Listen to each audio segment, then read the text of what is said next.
जी, आप क्या काम करते हैं? जी हाँ सर, मैं इलेक्ट्रीशियन का काम करता हूँ सर। आप सिर्फ इंडिया में काम किए हैं, बाहर कभी नहीं गए हैं?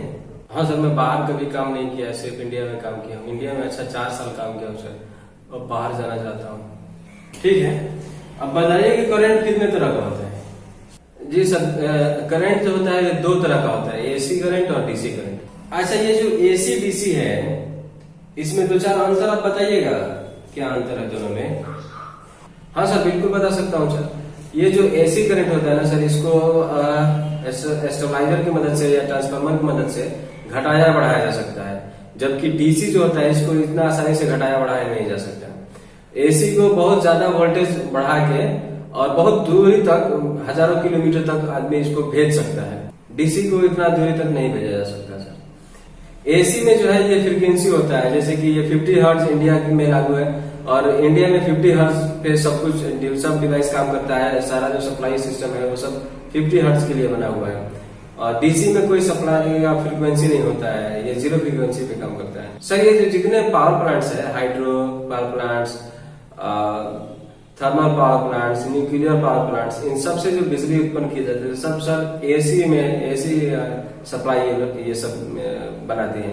और डीसी के सोर्स अगर बात किया जाए सर, तो ये सोलर सिस्टम से जो हमको मिलता है ये डीसी सप्लाई मिलता है, और बैटरी से जो हमको सप्लाई मिलता है ये डीसी सप्लाई है सर। अच्छा, एक बात बताइए, वोल्टेज और करंट में क्या अंतर है? ये दोनों अलग अलग है ना, तो क्या अंतर है इन दोनों में? हाँ सर, वोल्टेज और करंट बिल्कुल अलग चीज है। जैसे जो वोल्टेज है ना, ये सर, ये जो हमारे घरों में, जैसे कि हमारे घरों में 220 वोल्ट आता है, तो ये फिक्स है, ये 220 वोल्ट ही आता है। लेकिन ये जो करंट है हमारा, ये डिपेंड करता है कि हम कितना यूज कर रहे हैं। जैसे अगर हमारे घर में सप्लाई आया है तो 220 वोल्ट वो आया है। जैसे हम कुछ नहीं चला रहे हैं, एसी, फ्रिज, कूलर, बल्ब, पंखा कुछ नहीं चला रहे हैं, तो हमारे घर का जो करंट होगा वो 0 है अभी। लेकिन जैसे जैसे हम लोग लोड बढ़ाना शुरू करेंगे, कुछ एसी, फ्रिज, कूलर वगैरह सब चालू करना शुरू करेंगे, तो धीरे धीरे ये करंट का वैल्यू बढ़ेगा। लेकिन जो वोल्टेज है ये फिक्स है, मतलब 220 वोल्ट यूज करें तो भी है, नहीं करें तो भी है, ये फिक्स क्वांटिटी है। और करंट, जैसे कि मैंने बताया कि ये घटते बढ़ते रहता है, जितना ज्यादा यूज करेंगे उतना ज्यादा ये होगा। जैसे अगर हमारे घर में मान लीजिए कि 1 kV का लिए हम ले लिए हैं सप्लाई, तो 5 एम्पियर के आसपास जो हमको सप्लाई मिलने का अलाउ है। अगर हम लोग कोई चीज यूज नहीं करेंगे तो 0 एम्पियर का करंट हमारे घर में यूज होगा। लेकिन जैसे जैसे हम लोग लोड बढ़ाएंगे तो ये एम्पियर 1, 2, 3, 4 बढ़ना शुरू होगा। अगर हम 5 एम्पियर से ज्यादा सप्लाई लेने लगते हैं तो हमको ओवरलोड में हमारे गिनती होगा कि हम ओवरलोड खर्चा कर रहे हैं। लेकिन जो उस वक्त भी जो वोल्टेज होगा वो फिक्स है, 220 वोल्ट यूज करे तो भी, नहीं यूज करे तो भी, ओवरलोड हो जाए तभी, ये फिक्स रहेगा, वो उतना ही रहेगा 220 वोल्ट। और ये जो करंट है ये घटेगा बढ़ेगा हमारे लोड के ऊपर। वोल्टेज और करंट को किस यूनिट में मापा जाता है? उसका यूनिट क्या है?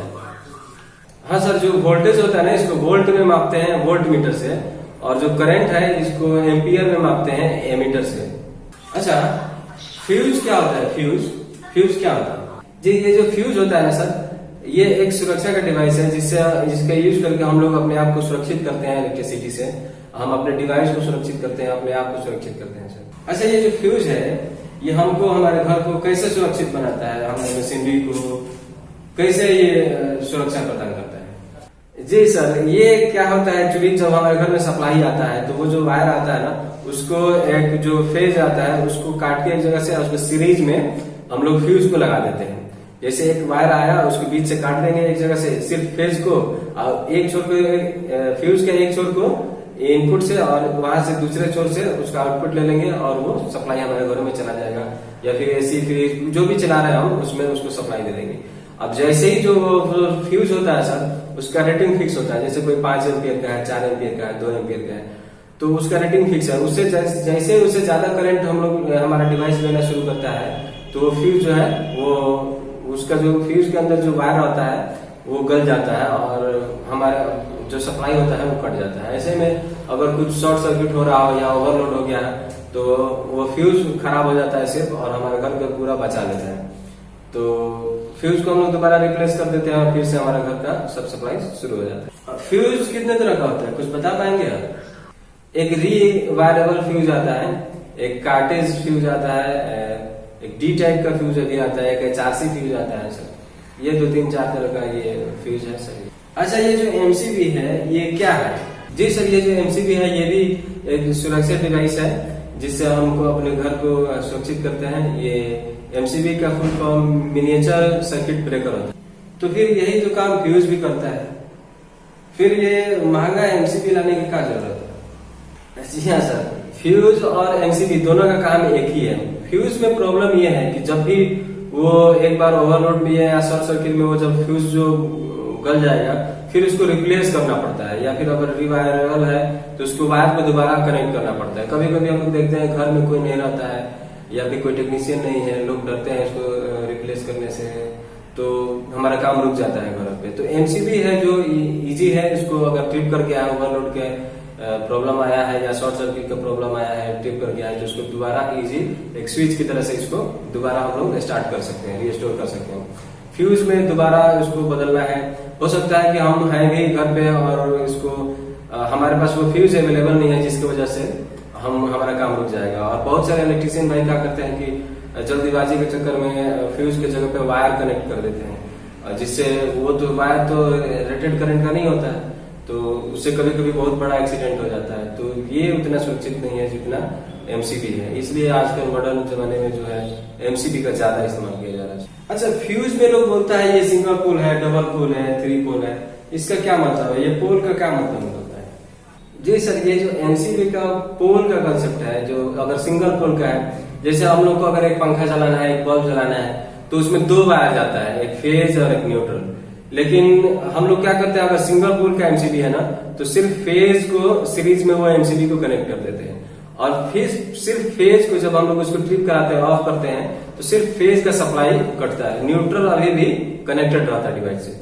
जैसे अगर हम लोग कभी कभी एक स्विच को ऑफ करके जब पंखा का रिपेयरिंग करने चले जाते हैं कभी कभी, तो न्यूट्रल के थ्रू भी थोड़ा सा करंट जाता है, जिसकी वजह से हमको वहां पे झटका कभी कभी थोड़ा सा लग जाता है।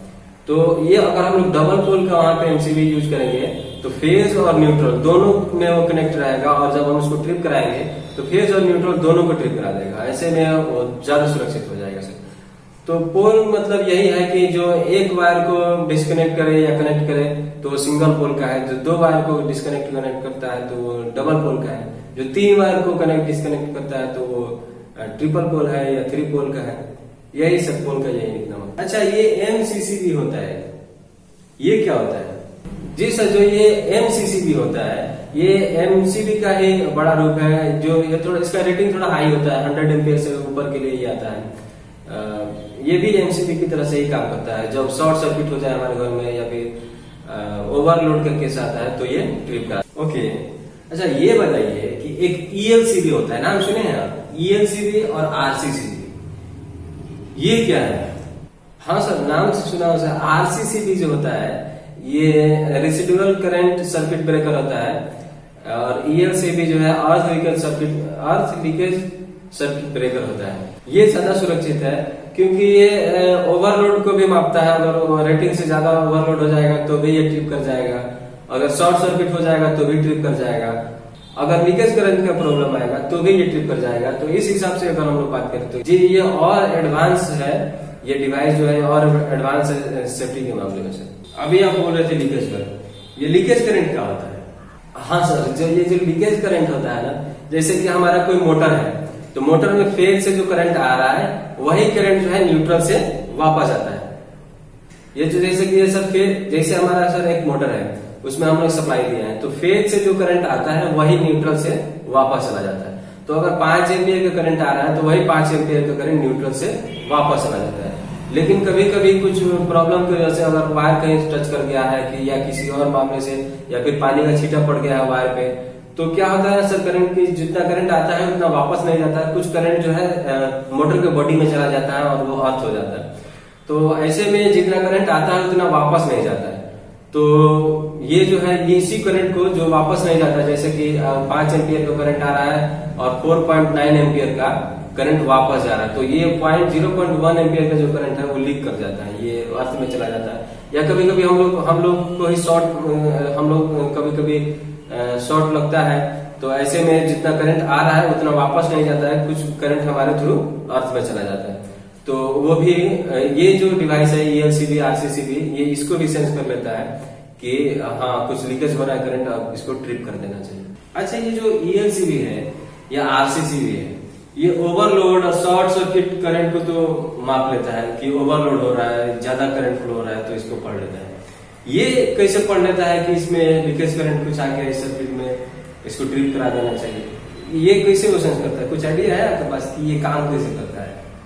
हाँ सर, जो MCB होता है या ELCB या जो भी डिवाइस है CLC का, ये ओवरलोड करंट और शॉर्ट सर्किट को आसानी से माप लेता है। लेकिन ये जो लीकेज करंट को मापने का ये पैमाना है, तो ये जो ELCB है ना, इसमें ये भी सिस्टम फिट है उसके अंदर कि ये जितना करंट जा रहा है उतना करंट वापस आ रहा है कि नहीं, इसके अंतर को ये देखता है कि जितना जा रहा है उतना आ रहा है कि नहीं।